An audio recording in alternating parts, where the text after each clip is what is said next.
कि मंगल को कर दें, मंगल को सुबह सुबह। अब देखें बाबा कब कैसे पार लगाते हैं, पार घाट कैसे लगाते हैं। गंगा तट के ठीक सामने में बाबा अजगैबीनाथ का मंदिर है। पूरे विश्व में सिर्फ 2 ही जगह ऐसा है जहां उत्तर वाहिनी गंगा है, एक काशी विश्वनाथ में और दूसरे सुल्तानगंज में। उत्तर वाहिनी गंगा के तट पर बसा हुआ सुल्तानगंज में बाबा अजगैबीनाथ का मंदिर भव्य है और यहाँ पर जब भी सावन का मंथ होता है लोगों की भीड़ 24 घंटा होती है और यहीं से लोग सबसे पहले जल चढ़ाकर बाबा भोलेनाथ को जल चढ़ाने के लिए सभी लोग यहीं सुल्तानगंज के बाबा अजगैबीनाथ को जल चढ़ाने के बाद ही देवघर जाते हैं। देवघर में बाबा भोलेनाथ का बैद्यनाथ धाम में जाकर पूजा करते हैं।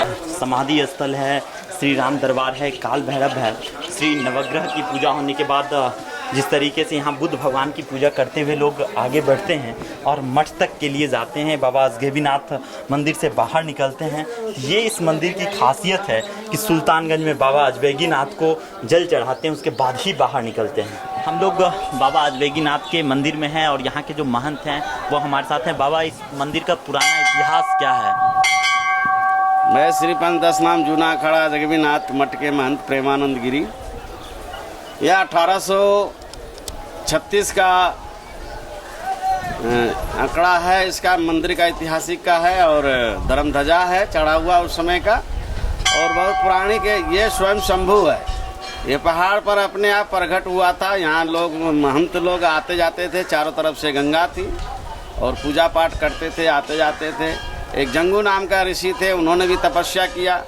तपस्या करने के बाद जो है एक बार सावन भादों में गंगा फुलाती यानी बाढ़ आती है, ज़्यादा बाढ़ आया गंगा, किसी वजह से संत जी का जो है था जंगू ऋषि का कमंडल बह गया। उन्होंने क्रोधित, पहले के ऋषि लोग होते थे, क्रोध में आए, उन्होंने उठाए गंगा को ही पान कर गए पूरे। तो बहुत मैंने पान कर गए तो बहुत दिन तक सूखा रहा गंगा। तो बड़े बड़े ब्रह्मा विष्णु ऋषि मुनि जितना भी थे, बड़े बड़े देवता लोग सभी आए, रावण भी आया, सबने आया, तो रामचंद्र जी भी आए। तो सब तपस्या किए। बहुत तपस्या करने के बाद जंगू ने अपना जंघा चीर करके गंगा को उत्पन्न किया।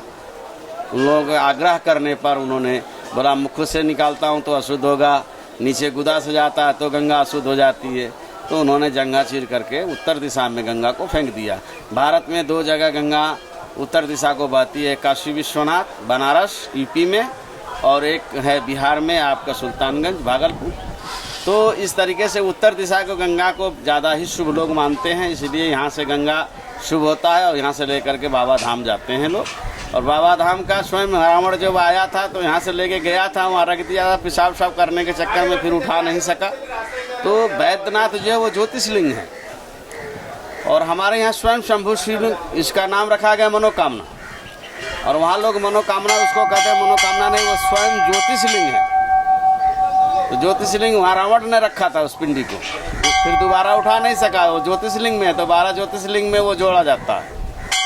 और स्वयं मैंने जैसे शिव पुराण वगैरह है, बड़े बड़े ग्रंथों हैं, उसमें बैद्यनाथ को पाया जाता है।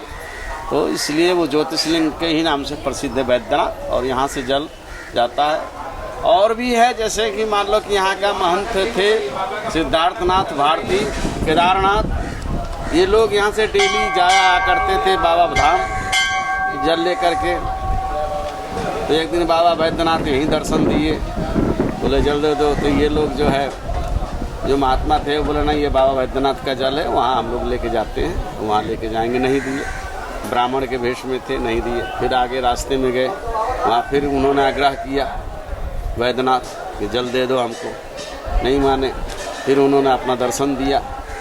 तो दर्शन दिया तो अपना भेष में, तो महात्मा लोग हैं, बोले आपका इच्छा जो है मांग लो।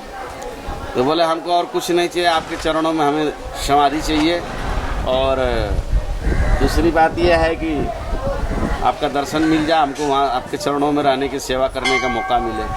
तो बोले ठीक है जाइए, पिंडी के बगल में आपको चर्म मृगछाला से ढका हुआ 2 पिंडी आपको मिलेगी, और वहीं आप लोग विराजमान होइए, अपना रहिए।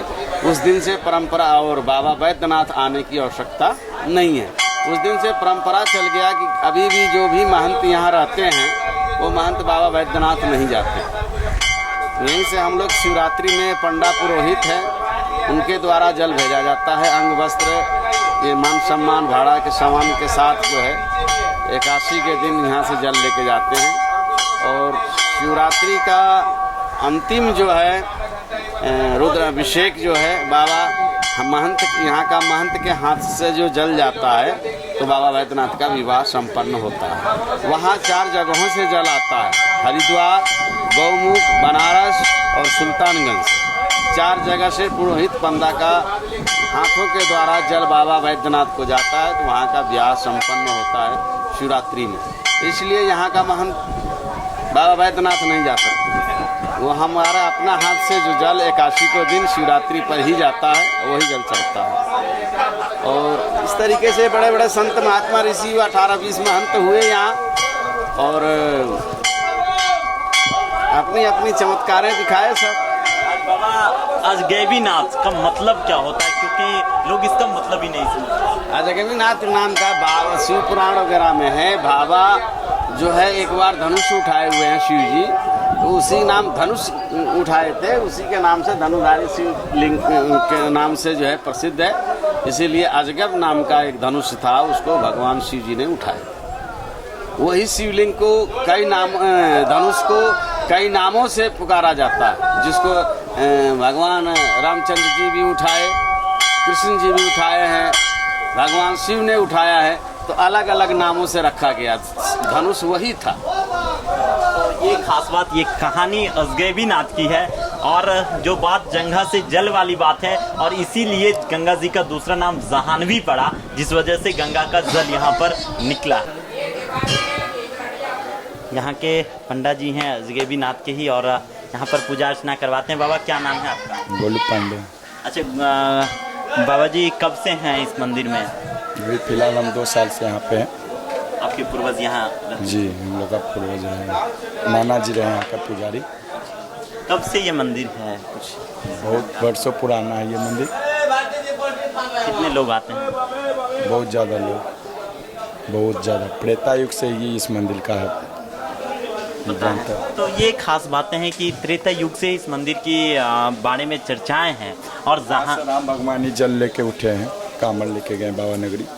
तो यही खास बात है कि बाबा जहाँ पर रामचंद्र जी जल लेके जाएं तो वो अपने आप में खास जगह है। हम लोग जब अजगैबीनाथ आते हैं, उसके मंदिर परिसर में आते हैं, तो यहाँ से उत्तर वाहिनी गंगा जो कि उत्तर दिशा में बहती है, तो जहाँ से 2 ही जगह, पूरे विश्व में सिर्फ 2 ही जगह ऐसा है जहां उत्तर वाहिनी गंगा है, एक काशी विश्वनाथ में और दूसरे सुल्तानगंज में। ये सुल्तानगंज है जहां पर कांवड़ियों की भीड़ देख सकते हैं कि कितनी भीड़ है, और यहां पर से लोग जल उठाते हैं और बाबा नगरी मतलब वैद्यनाथ धाम देवघर के लिए प्रस्थान करते हैं, पूजा अर्चना के लिए जाते हैं। बहुत सारे डाकबम होते हैं, बहुत सारे बोलबम के लिए जाते हैं, और यहीं से कांवर का जल उठाकर यहाँ से पैदल चलने की परंपरा है। कुछ लोग हैं यहाँ पर। क्या नाम है भाई साहब आपका? शंकर देवनाथ।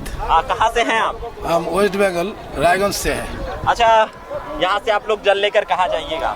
यहाँ से हम लोग जल लेके बाबा धाम जाएंगे, बैद्यनाथ धाम में। अच्छा, यहाँ आप लोग वेस्ट बंगाल से यहाँ आए हैं? इससे पहले कभी गए? पैदल जाइएगा यहाँ? ना, हम लोग पैदल नहीं जाएंगे इस बार।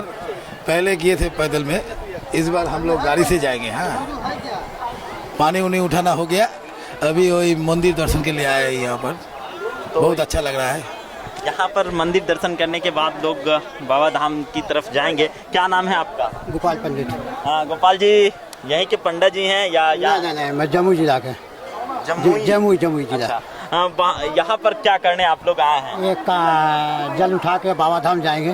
पैदल जाइएगा क्या गाड़ी से? नहीं, पैदल नहीं चल पाता उतना, गाड़ी भी पकड़ लेता है। अच्छा, आप लोग पैदल जाने, आप लोग तो यंग हैं, आप लोग पैदल जा रहे हैं कि पैदल पैदल पैदल। कब जल उठाने का विचार है? रात 12 बजे के बाद। 12 बजे के बाद जल उठाइए। सोमवारी जल उठाएंगे। अच्छा, सोमवारी जल उठाए। कल सोमवार है, आज रविवार है, हम लोग आज रविवार को आए हुए हैं। कल सोमवारी है और सोमवारी का जल उठा क्या हो जाइएगा। कब पूजा अर्चना हो पाएगी बाबा देवघर में? टारगेट तो रहेगा कि मंगल को कर दें, मंगल को सुबह। अब देखे बाबा कब कैसे पार लगाते हैं, पार घाट कैसे लगाते हैं। तो ये सब बाबा की महिमा है, और यही लोग बाबा पार लगाते हैं। कहाँ से हैं आप? आसनसोल। आसनसोल से हैं, यहाँ पर आए फिर यहाँ से जाइएगा। पैदल जाने का विचार है क्या? पैदल इससे पहले कभी गए थे? ना बहुत बढ़िया। कितने दिन लगते हैं जाने में? डेढ़ दिन। मतलब 36 घंटे में आप यहाँ से जा सकते हैं। क्या नाम है आपका? सर कुंदन कुमार, कहाँ से हैं? भवानीपुर राजधाम, पूर्णिया डिस्ट्रिक्ट। पूर्णिया से हैं आप लोग। और क्या विचार है, कल सोमवार का जल उठा के यहाँ से जाना है? जी आज ही निकलना है सर। अभी निकलना है। अभी नहीं के साथ हैं? हाँ मिनी के साथ। पैदल जाना है? जी सर। रात को यहाँ से? जी अभी नहा धो के निकलेंगे जल अर्पित करते हुए। क्या लग रहा है कब आप लोग जल चढ़ा पाइएगा? कल चढ़ा लेंगे सर। जी नहीं मॉर्निंग टाइम में हम लोग चढ़ा देंगे। मॉर्निंग टाइम में चढ़ा देंगे। हम लोग जस्ट आधा घंटा के अंदर ही यहाँ से निकलने का मतलब कोशिश करेंगे और वहाँ जाके